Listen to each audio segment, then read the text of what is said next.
Hello and welcome to my channel. Today I am making sloe gin. I'm very excited about this. I've got my sloes here and I've got some other bits and pieces that I need. So I'm just gonna go through exactly what I've got and how I make some sloe gin, and hopefully it'll be helpful to you.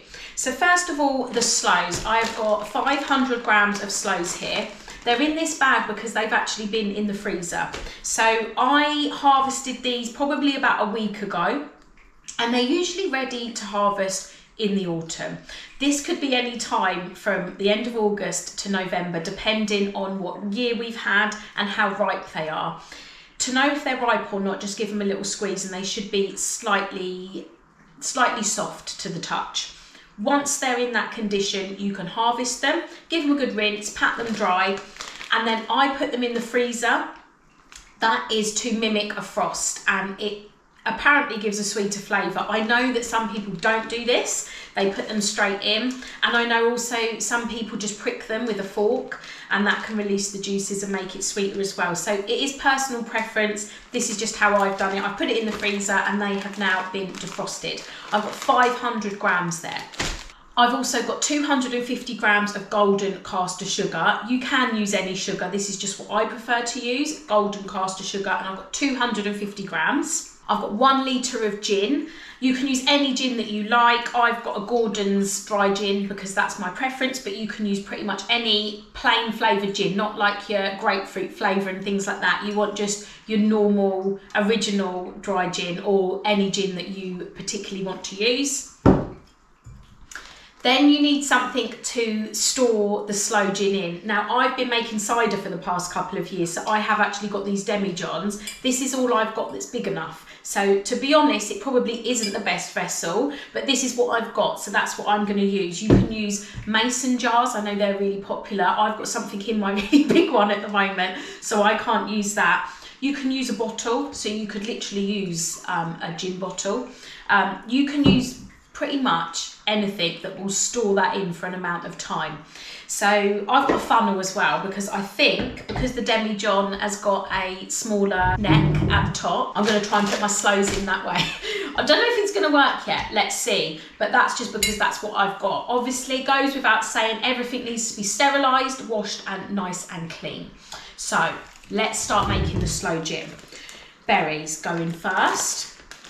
So I'm going to try and tip these into the funnel and hopefully they will go through. Let's try.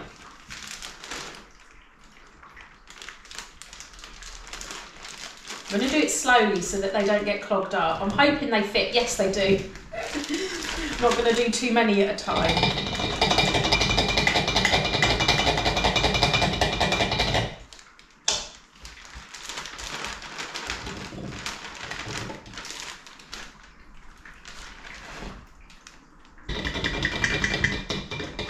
Okay, so that is all of the sloes in the jar. So now I'm going to add the sugar. I'm going to use the funnel as well. When I put the gin in, I'll just do it around the edges to make sure all of the berry juice and the sugar remnants go in as well. So let's get that sugar in.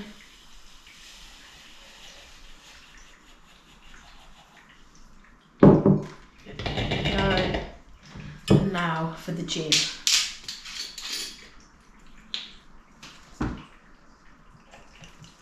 Doing that round to get all the traces of the sugar off.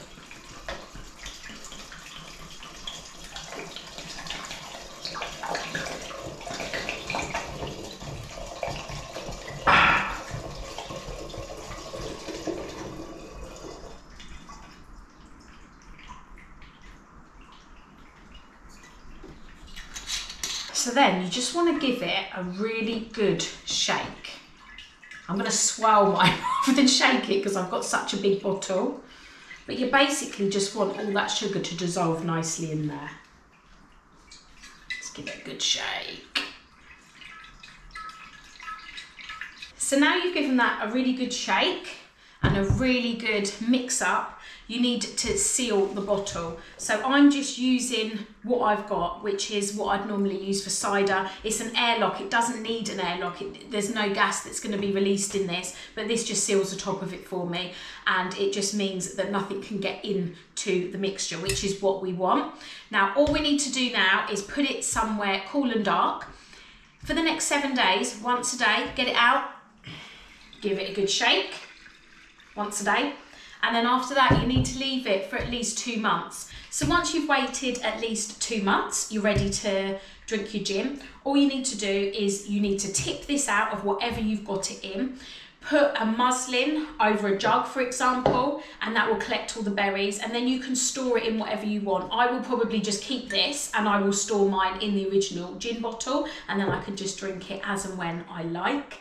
I am so excited about this. I will be letting you know exactly how this turns out, and I probably will just wait the 2 months, and at Christmas time I will enjoy this and I will let you know how it turns out. Please let me know in the comments if you're making any sloe gin, or if you're making anything else for that matter, because I am really into making this sort of thing at the moment. I've got loads of things on my list. I've got blackberry wine, I've got rhubarb wine, I've already started my cider off, so this is a real passion of mine at the moment.